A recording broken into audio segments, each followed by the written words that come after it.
what am I going to do with 4 vinyls that have the same tracks on them? You know, even though they're beautiful, even though I love the idea that all 4 make the clock.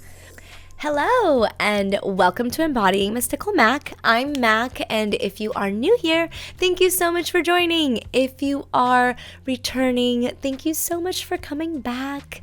I am so excited for today's video. We have another Taylor Swift related video. And if you didn't catch my last one, if you're returning, you'll notice that the channel, or rather the video, may be a little different. There may be something that's a little different. Anyway, I will talk about the evolution of myself lately and in turn of this channel in a personal episode that I'll do soon. But for now, let's just dive into Midnights. I'm really excited. My vinyl came. I only got one because I do not have room to have all of them and to what am I gonna do with 4 vinyls that have the same tracks on them? You know, even though they're beautiful, even though I love the idea that all 4 make the clock. But yeah. Anyway, I got the Moonstone, I think it's just called Moonstone. It's like the blue marble vibe. I don't know, I would take it out, but you know, I don't want to scratch it and all that good stuff. Anyhow, my vinyl came and it inspired me to talk about Midnights because first of all, I've just recently started to be really open with my Swiftie-ness. It's not that I ever shied away from it per se. Everyone in my life knows that I love Taylor Swift and I love her music. However, it's one of those things that first of all, there are a lot of things that I'm gonna save most of this for the personal episode that will be coming soon. However, I will say this. There are a lot of things that I kind of had in my head about my channel. One of those things that was so deeply embedded was the whole niche yourself nonsense. And I never really believed in that anyhow. For myself personally, I'm not saying it's not a good strategy or for people. Obviously, yes, it was definitely a good strategy. I don't know if it still is. I don't necessarily keep up with all the trends and all of the updated algorithm tips and things like that. However, that was a really big thing, and I always knew that wasn't really feasible for me. I knew that there would be moments in time where I would want to talk about a book that I read, or there would be moments in time where I would want to talk about a movie that I saw, or there would be moments in time that I would want to talk about an album that I listened to, right? Or maybe an issue that I have really big feelings about. I just always knew that my channel would kind of just have to be this whole oh yeah, and then let's not even, throw in the personal life update, that kind of stuff that kind of just started this whole thing. Because for those of you that don't know, this whole thing started with a podcast that no longer exists called Mac Talks. There was a longer title, but it's fine, we're not gonna go into that. So I always knew my channel was gonna be one of those that was hey, welcome to this channel where I just talk about whatever I want to talk about. And there is a through line usually of awareness and, seeing things clearly from as many angles as we can, and just thinking deeper, I guess. There is that through line of I'm gonna be a deep thinker and a deep feeler no matter what I do, and that's gonna come out in everything I do, right? Even if it's just talking about a silly album. Don't come for me. That is not... I love her. But in the perspective of all things that matter in the world, no album isn't silly, right? If you don't get it, you don't get it. It's fine. I'm extra defensive because I feel I don't know, man. Some Swifties can be Apparently. I don't know. All the Swifties I know are great. But apparently some Swifties can be a little like, meh, meh, if you say anything like remotely critical. And that wasn't even critical. I'm just saying music is very important to the world. However, me coming on here and talking about this album or talking about a movie or whatever is not the same as me coming here and talking about, like, you know, a serious issue that I care about that is really pertinent to the advancement of humanity, that kind of thing. Silly in that kind of way. So, I always knew that my channel, we're circling back, I always knew that my channel was going to be one of those, like, talk about whatever I want channels. But I never really internalized that. I always had, like, the niche thing, just, like, really embedded into my subconscious, like, real talk. Like, I'm still kind of, like, prying it out. And part of that is just talking about whatever the hell excites me. And this album, friends, excited me. It really did. Honestly, there hasn't been anything that she put out ever that I haven't vibed with to some degree. Obviously, there are better songs, you know, and not as great songs or whatnot. But I really appreciate the way she writes and the way that she encompasses the emotions she's writing about. So I don't think there will ever be anything that she makes that I'm like, ugh, I don't like it. I may be like, yeah, not my fave to vibe to. Like Closure, like I don't know, I always skip it. But of course I gave it its like obligatory first 1 to 3rd listens. And it's not a bad song. Not my vibe, right?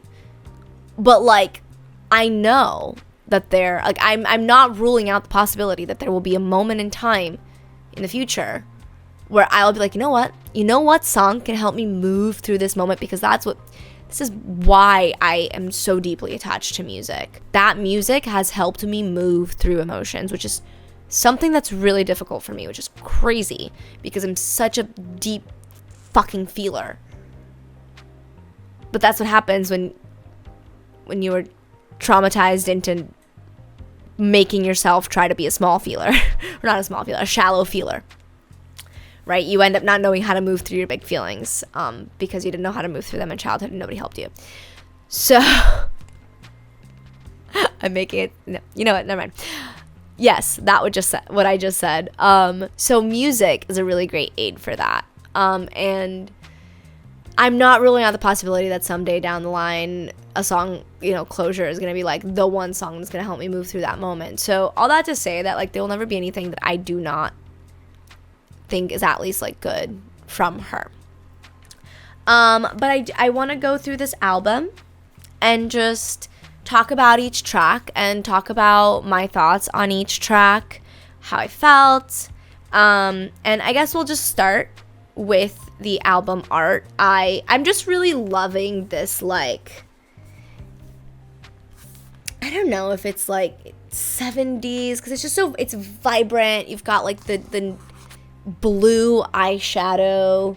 You've got that like just whatever vibe with the lighter. Like, what are we even doing right now with the lighter? I don't know, but I love it. I love the fact that it's grainy and like slightly blurry. Like, it just, like, look, I love a good concept album, okay? Taylor has given us, I think, let's see, Midnights was a concept album. I guess you could call Red a concept album, because all of those songs were about, you know, that sort of like varying hues of red that you experience in love, you know, in the throes of love and whatever. But this one, like, I don't know if she would consider Red a concept album, but this, brilliant. I love the vibe. The photo encompasses the vibe really well. This like almost clear, but definitely blurry, but also kind of vibrant and kind of mysterious and hazy feeling that we get right in that midnight sort of moment, right in between being wide awake and being lulled to sleep. And yeah, the album art, I really like the way that it gives me that vibe. I do like this part of the vinyl set. She's definitely serving looks. I really appreciated, before I get into the actual music, again, go girl, serving looks. I really appreciate, I don't know why, I really love this photo. Again, just a vibe. I love the vibes. I really appreciate the note, like the note to, I don't know, I should get out my other 2 vinyls and see if she's done a note like this. I feel like she's probably, oh my god, it keeps sliding off. I feel like she's probably always done a note like this, but basically it starts with, what keeps you up at night? I don't know if I want to read the whole thing. Let's see. It's a momentary glimmer of distraction, the tiniest notion of reminiscent thought that wanders off into wondering, the spark that lights a tinderbox of fixation. And now it is irreversible. The flame has caught. You're wide awake. Maybe it's that one urgent question you meant to ask someone years ago but didn't. Someone that slipped through the cracks in your history, and they're too far gone now anyway. All the ghost ships that have sailed and sailed away, but at this hour they've anchored in your harbor. They sit with flags waving, bright and beautiful, and it's almost like it's real. Sometimes sleep is as evasive as happiness. Isn't it mystifying how quickly we vacillate between self-love and loathing at this hour? One moment your life looks like a night sky of gleaming stars, the next, the fog has descended. Suddenly, you're in the town you left behind all those years ago.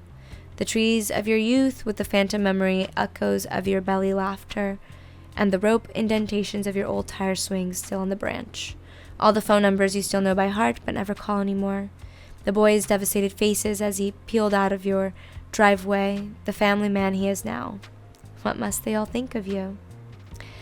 So it goes on for a little bit longer. Basically, there's like a little snippet dedicated to each song.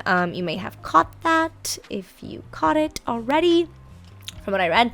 And just, again, brilliant. She does a concept album so well because she just thinks through her concept from beginning to end and all around. And you can just tell. Okay, let's get into the tracks. Put my little booklet away. There we go. Let's get into the tracks. Lavender Haze. Okay. I really loved it. I loved it right off the bat. I remember loving it right off the bat. It's very funky, but also like, it's funky, but in a sort of relaxed way. Even the way that the cadence goes, even the way that she's singing, right? Staring at the ceiling with you. Oh, you don't ever say too much. Like, it's very like laid back a little bit, but it's still like a very on beat, on time song. I'm terrible at describing music now that I'm doing this. I'm so sorry. But I really loved it. I really love the bridge.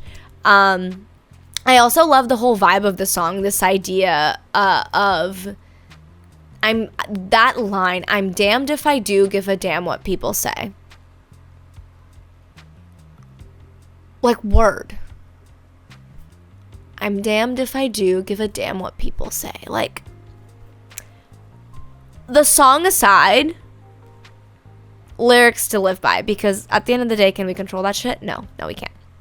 So I love Lavender Haze. I really appreciated the way that it depicted that sort of feeling of like knowing that there are all these societal structures around this thing, right? This around relationships in general, but also knowing that you don't have to fall into those things.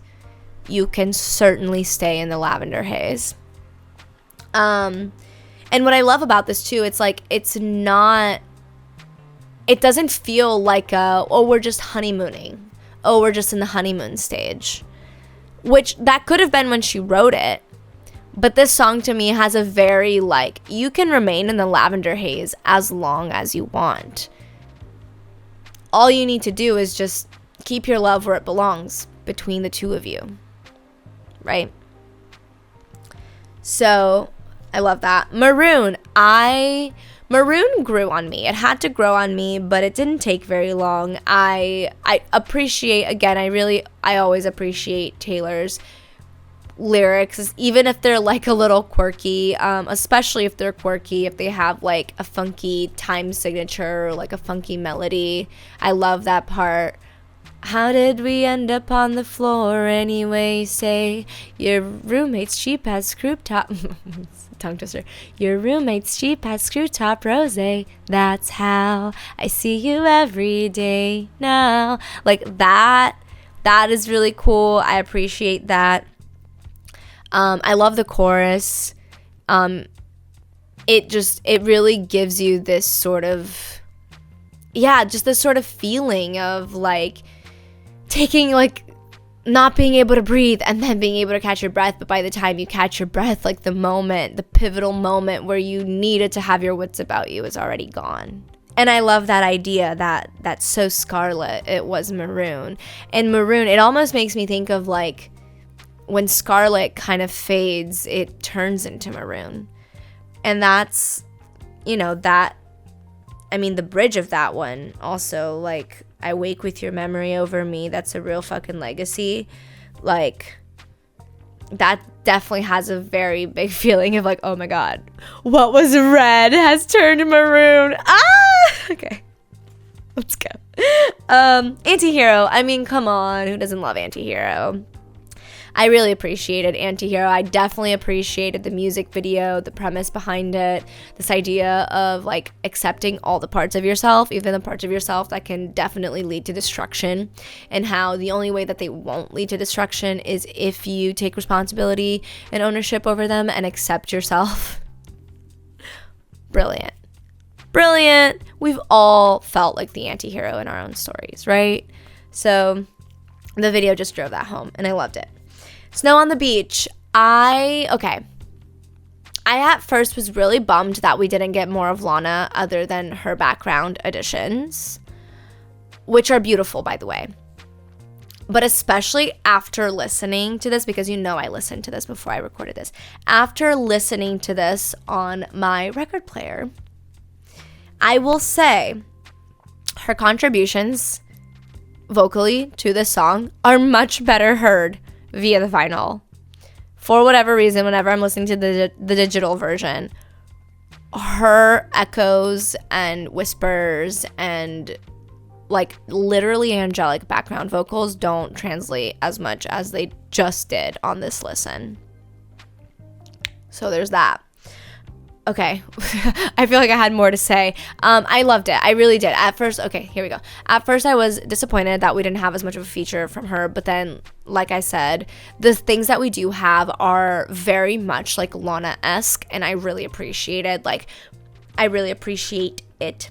And I watched someone review the album. And, I mean, he admittedly said that he, like, would prefer Taylor do more folk stuff, but it's just like, I'm sorry, dude, like, have you been here long enough? She loves to create pop. Like, not saying she doesn't love the folky stuff from like Evermore and Folklore.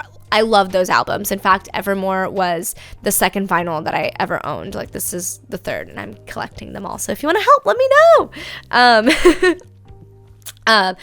Basically, I don't know, I felt the need to say that because like he like shit on Snow on the Beach and said that like it didn't sound like Lana was in it at all. And I'm like, dude, that part where it's like snow, hey, hey, hey, like it would not be the same without Lana's like full bodied like snow, hey, hey. Like I can't even do it. It's Lana, right? But that part. Taylor's falsetto is beautiful, but it does not sound like Lana Del Rey's, and Lana Del Rey's like very full falsetto really adds to that part of the song, as well as, like I said, on this vinyl listen, her whispers and the more in the background stuff that she does that just really accents and highlights the song in the way that even adds to that sort of like flighty, so it's almost like a snowflake, or like, okay, I'm Barbie and the Nutcracker, the movie, anyone? There's the part with the little snow fairies, and they just like look like these little like very like flighty little light things, and that's kind of how this song, it sounds like a snowflake like bouncing across the air to me, right? One night,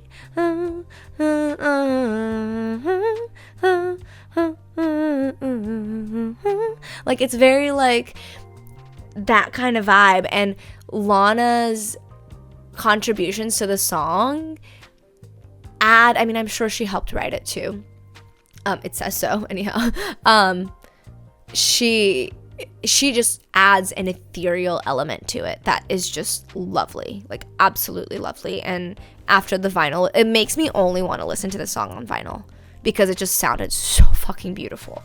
You're on Your Own, Kid. Okay, to be truthful, I like whenever the album came out, I'm on the West Coast, so I got the 3 a.m. version at midnight. And that I always go to the deluxe versions. Like I never just listen to the regular version. I always go to the deluxe versions. So I honestly had no idea what songs were bonus songs, and I said that weird. What songs were bonus songs and what songs weren't. Like what songs were regular. I could have sworn You're on Your Own, Kid was not a regular song. I thought it was a bonus song. I was wrong. And I'm glad I was wrong. It's a brilliant song. It's reminiscent to me of All Too Well because the ending part of the chorus changes every time. And All Too Well is sort of that way where that song is just a story from beginning to end. Nothing actually truly repeats. Like no full thought repeats. You could say and there we were there in the, but then it's the second we get to, and there we were after that, like you don't have anything repeat. If you know, you know. I can't speak today, apparently. Bear with me. Midnight Rain. That one had... Oh, okay. One last thought on You're on Your Own, Kid. Like, being someone who has followed her career from the start, I'm just so fucking happy for her. Like, You're on Your Own, Kid makes me feel so fucking happy for her. That she's, like, figured it out. That she's got this. You know. Good for you, girl. I'm so glad you're happy. After resonating with enough of your music and so much of it just, like, being as heartbroken as I felt in so many moments, I'm so fucking glad you are happy. It's awesome. Midnight Rain. Midnight Rain had to grow on me, okay? I wasn't sure about the pitch reducer. Is that what they're called? Let me know. At first. But then literally, like, I don't even know, a week later, here I am, like, like, literally could not help myself. So I ended up loving it. I realized that it really made it, honestly, that the pitch, the playing around with the pitch, and then it really highlights too when she does sing. I don't know if it's before the bridge or after the bridge, when she does sing it, the chorus, without messing around with the pitch. So again, she really is a mastermind, and I love it. Because again, I'm equally as meticulous about my creations, about the things that I do.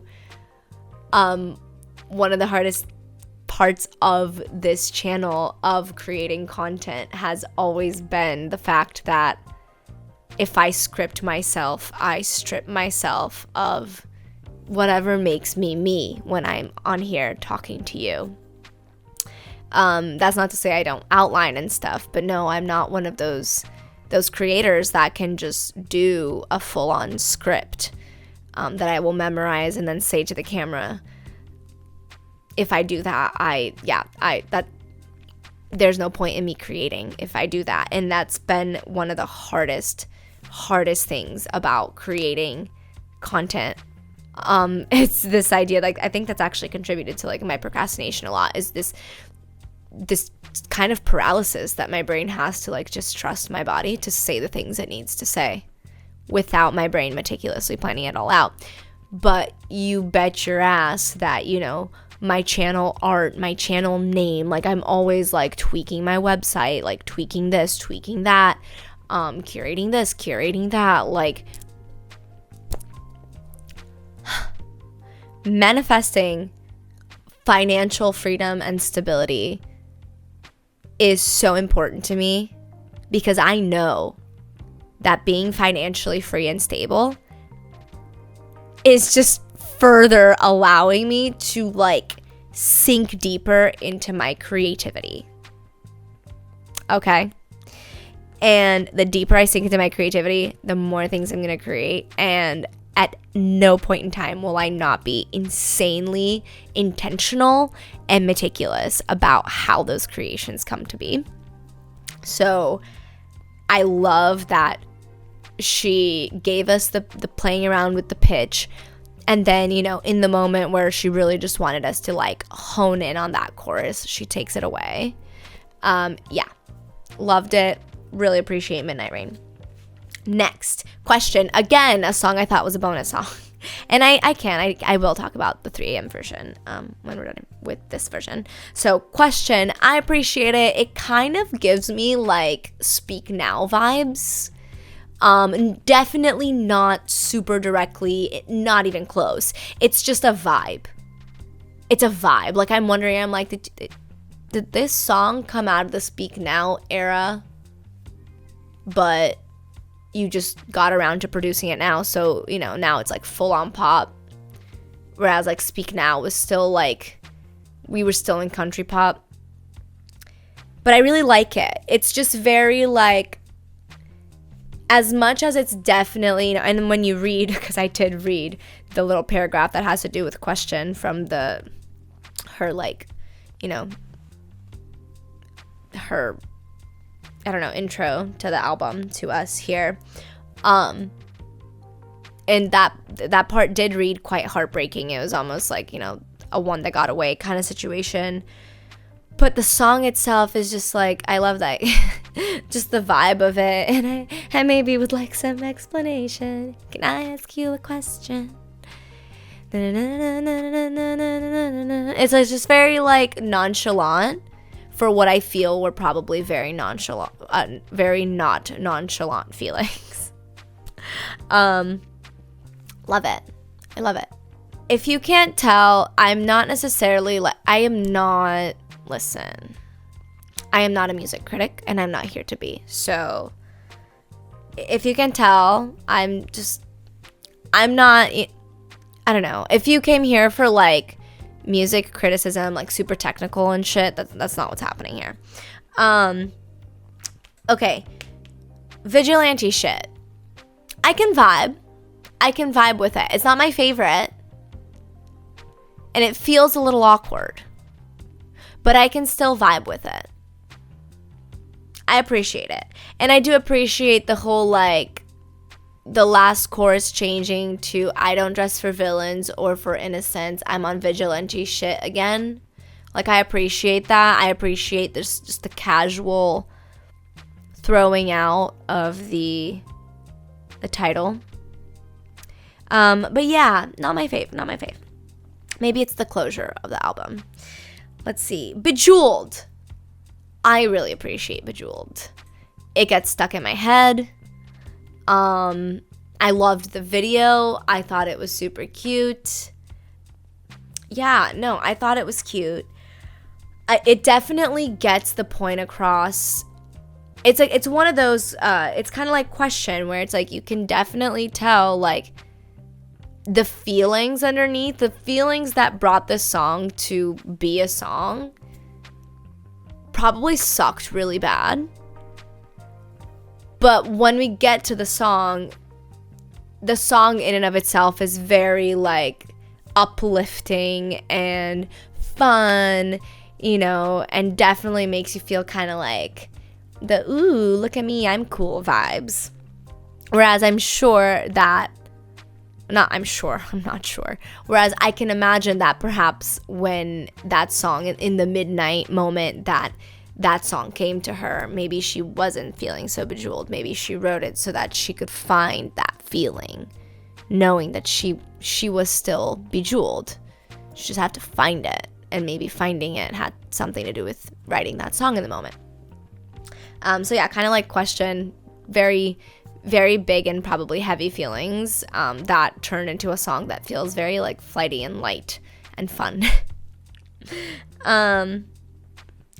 Labyrinth. I appreciate Labyrinth. I really like the whispery sort of quality. It kind of gives me like Dress vibes. You know, the whole like, huh, huh, huh, oh, say my name and everything just stops, right? Like, I think that was kind of, I don't know. I'm not going to say that was like the last time we heard her go all falsetto like that, but just like that very wispy, cloudy sort of singing really works well for Labyrinth. I appreciate that it kind of sounds like different songs, like between the it only feels this right now, right? Between that part, na, na, na, na, na, na, and then the oh, I'm falling in love. Like, it works, but it almost feels like they were two different songs that kind of got smushed together, and it just happened to work out. We know that our girl is way too meticulous for all that, but that, again, that is the genius in this song for me, is the feeling of like these two things that shouldn't connect but are connecting. And it kind of gives me that vibe of the I thought the plane was going down, how'd you turn it right around, right? Of like the vibe of the song is like, okay, we're ready for this thing to burn and crash, we're ready for this thing to crash and burn, we're ready for this thing to go down in the worst way possible, and then it doesn't, and there's a confusion in that. And I love how the different parts of the song sounding so different from each other kind of give off that vibe. Karma. This song, actually, if you watched my video a while back about why I hadn't listened to Midnights yet when it had first initially come out, I think I said that like Karma slipped through the cracks of the me trying to not listen to anything, and it was in a friend's story, and I was watching stories, and her story rolled through, and all of a sudden I heard it, and I was like, oh my god, okay, I have to check out this song. It was also the first song that, like, it was the first title that really popped out to me. So, and I appreciate it. It's just like, it's kind of like bringing back Reputation a little bit. And I really appreciate that because she writes petty pretty well. But in this time, it's not, this is why we can't have nice things, which is quite petty. This time, it's more just like, you know, I keep my shit together, and I'm going to keep keeping my shit together. And if I happen to see you fall over your shit because you don't keep your shit together, that's just the way of the world. As opposed to like, well, now I'm just gonna watch until you fall over your shit. You know what I mean? Like, Karma has more of like, because this is why we can't have nice things kind of gives me that vibe of just like, I'm kind of just like waiting for that person to, it's a vibe of like still being attached, you know, via your anger or your disdain or whatever it is. Whereas karma gives me the vibe of like knowing what kind of person you are, knowing what kind of person people that you have dealt with are, and knowing that karma will be dealt out equally to everyone, and resting in the peace and knowing that the karma you render towards yourself is the favorable kind. So yeah, I can vibe, and it's just like such a vibey chorus. I just love it. Sweet Nothing, such a sweet song. Honestly, I love how it sounds like a schoolyard. It reminds me of It's Nice to Have a Friend, which I don't know why people hate the Lover album so much. Like, I don't know. The album, like, I really appreciated Lover. I'm not saying it was like her best work, but I appreciated it for what it was. And It's Nice to Have a Friend was like, it was a really sweet song and kind of reminds me of just like innocent love. Doesn't necessarily mean that like these, you know, it has to be people that have never experienced it, but just like this innocent love that you can tap into. Not, you know, it's the right person. It matters that the right person is there for you to tap into it with. And that's kind of like how Sweet Nothing feels. It feels like a schoolyard rhyme in its, you know, like like it's just very, it's simple but melodic, and it just gets the simplicity but this kind of like beautiful simplicity across, right? This idea of sweet nothing, it's brilliant because it's nothing. And in this way, you know, obviously, I mean, the bridge, I love the bridge. The bridge is something that gets stuck in my head unprompted often, right? The industry disruptors and soul deconstructors and smooth-talking hucksters out glad-handing each other, and the voices that implore you should be doing more to you. I can admit that I'm just too soft for all of it.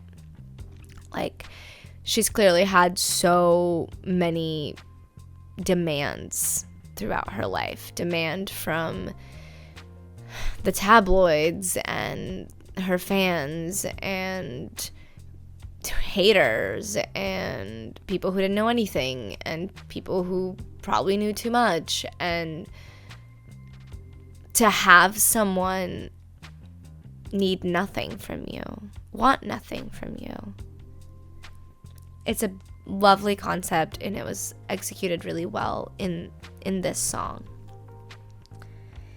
Last but certainly not least, Mastermind. That one had to grow on me.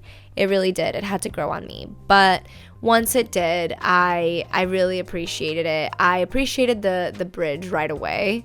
I love that. No one wanted to play with me as a little kid, so I've been scheming like a criminal ever since to make them love me and make it seem effortless. This is the first time I felt the need to confess, and this is my favorite part coming up.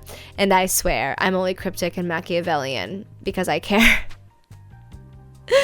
And though I've, you know, had my fair share of people not wanting to play with me, kids not wanting to play with me or whatever, I can't say that that was like all of my childhood or anything like that, but I definitely have felt on the outside looking in, like I'm on the outside looking in enough for that bridge to just like really resonate with me, especially because when you come from a childhood where you know experienced constant toxic stress, or you had traumas and neglect and whatever that you couldn't solve, you didn't have help moving yourself through those feelings, what ends up happening is you've got that, like, I'm sorry, I'm so deeply distracted because my neighbors have a child and they're playing with the child right now and it's really loud. Okay, I know where I was going. I've been on the outside looking in enough And my childhood was, my experiences kind of led me to be very emotionally aware to a fault and very hypervigilant, almost to a manipulative degree if I'm not mindful. And I say almost, like in most situations. Definitely in my romantic situations, I've definitely had to be mindful to work on just stating my needs clearly and not resorting. Jesus, there's literally children just running around. It's like 10 o'clock, people. Go to sleep. Children need to go to sleep. Anyhow, okay, we're not talking about parenting here. Too many tangents.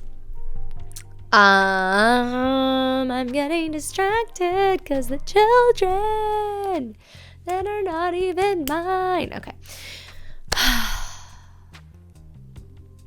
I know how she feels. That's all I'm going to say.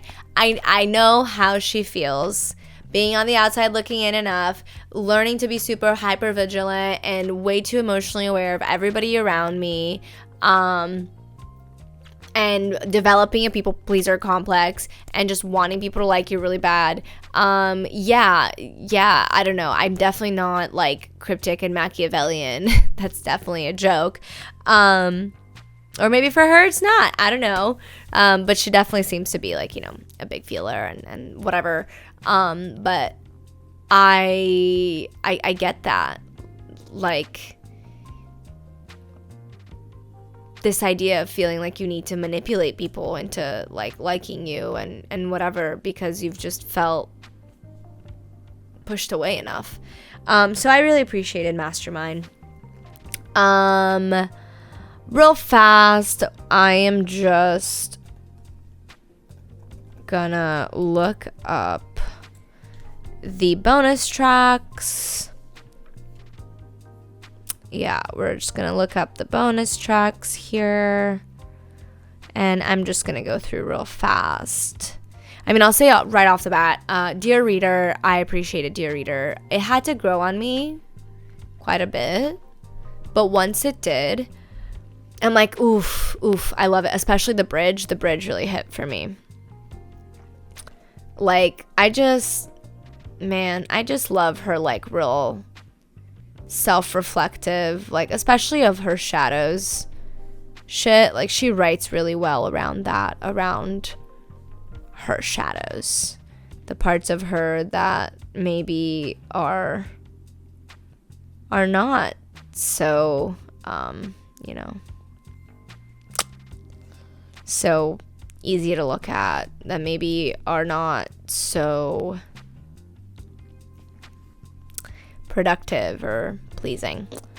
Let's see. Okay, for whatever reason, I'm having a really difficult time finding this. Okay, here we go. Okay, we got it. So yeah, Dear Reader, love it. The Great War, I love the beat. I love the symbolism. I felt it. And it kind of gives me Ivy vibes a little bit. Okay, let's see. Bigger Than the Whole Sky. That song just makes me sad. It makes me so sad. It did its job for sure. But it's not one that I have like on repeat. But it's probably because it makes me sad. Paris. I love Paris. That song, I just vibe. Like, I love it. Again, it's very like reminiscent of Lavender Haze, right? Romance is not dead if you keep it just yours. High Infidelity. Oh my god, I do not know who said this. Someone said it. Her cheating songs are like some of the best songs that she puts out. Literally.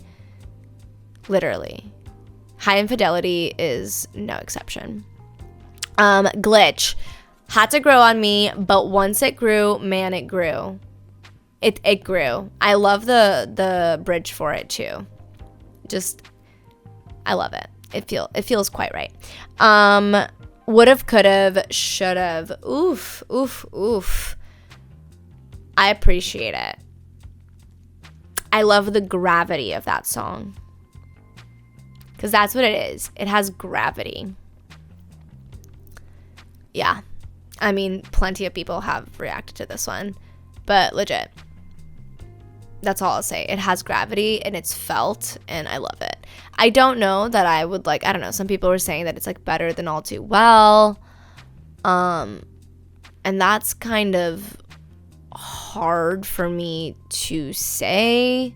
Because All Too Well for me is like in a league of its own, not even just in the Taylor Swift discography, but just in songs in general. Like there are not many mainstream hits that are written as a story from beginning to end in the way that All Too Well is.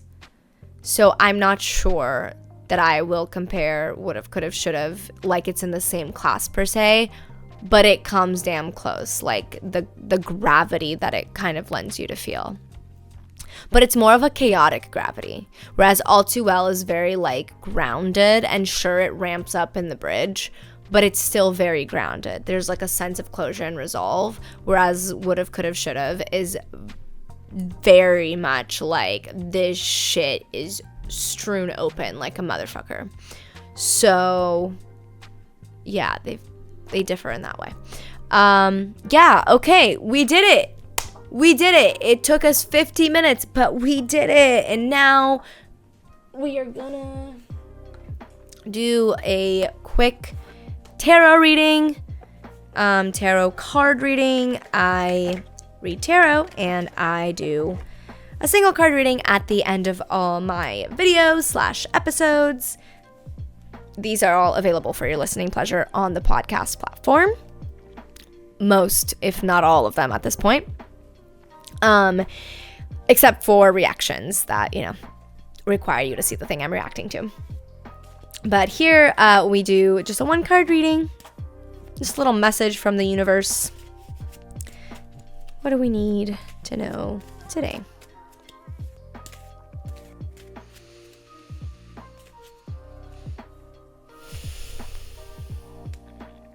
Yeah. What?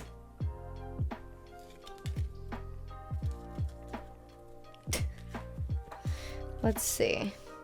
I feel like I should pick up the ones that fell. Hold on. All right.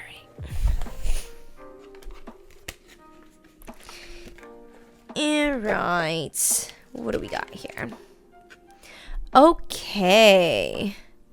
We've got the 8 of Swords. Okay, so swords, when we are looking at the tarot, swords is the suit that resonates with the element of air. Okay, and when we're thinking about air, that's exactly what we're doing. We're thinking. Air has to do with logic, with the mind, with things that we need to make sense of, essentially, or perhaps things that we have made sense of, but that sense isn't really serving us very much anymore. If you are familiar with, personal growth or anything like that, beliefs are these things that we use to make sense of our reality. But oftentimes, if you're still carrying beliefs from your childhood, if you're still carrying beliefs that were not even really yours to begin with, they were, your caregiver's beliefs around things like, say, work and money and your dreams and how to achieve them, and maybe even happiness or pleasure in every sense of the word, right? Like living a life you enjoy. Maybe the people you grew up around didn't enjoy their lives, and maybe they believed that that the only way to have a life you enjoyed was to work so hard for then at the end to maybe enjoy a little bit of what they have left, right? Like maybe that is not a belief that I would like to perpetuate, right? The belief that like one day I just have to get old and decrepit is not the belief that I would like to perpetuate, because I've seen from experience of various people around me, right, that grew older, and the ways that they grew older is so varied depending on, did they stop moving? Did they stop feeding their body well? Or did they never start feeding their body well? Or did they never start moving?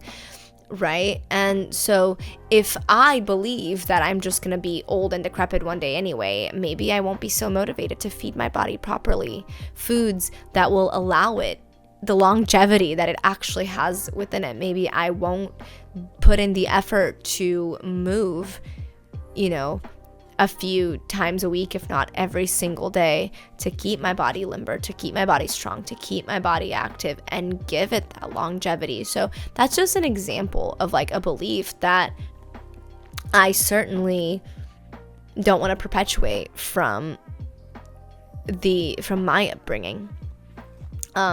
Especially when I've seen that belief is not the rule, right? The thing about beliefs is it's not a law. It is not like gravity. Gravity will pull you down regardless of whether you believe in it or not. Electricity will happen regardless of whether you believe in its reality, in its existence or not, right? Your lights will turn on when you turn that switch, regardless of what you do, short of turning off the electricity. Beliefs are not like that. Beliefs are definitely very strong. They create our reality. They structure our reality, which is why it's really important to examine the beliefs that you have, to examine the beliefs you've brought with you from your primary caregivers. And that's what the Eight of Swords calls us to do. Here we have our protagonist of the card, let's just call her, and she is holed away in her cave with all of her swords, right? All of her beliefs. And outside her cave, there is a brilliant, castle and lush fields and open skies. And the vibe of the card is like, are these swords, i.e. beliefs, like really keeping her safe or just keeping her stifled? Keeping her away from a world that might have way more to offer than she's willing to look at, right? Than she's willing to admit. So it's almost the end of the year. Legit, it's gonna be 2023 in like 2 weeks, because I'm 3-ish weeks. I'm recording this on December 13th, which happy birthday Taylor Swift. Pretty fitting.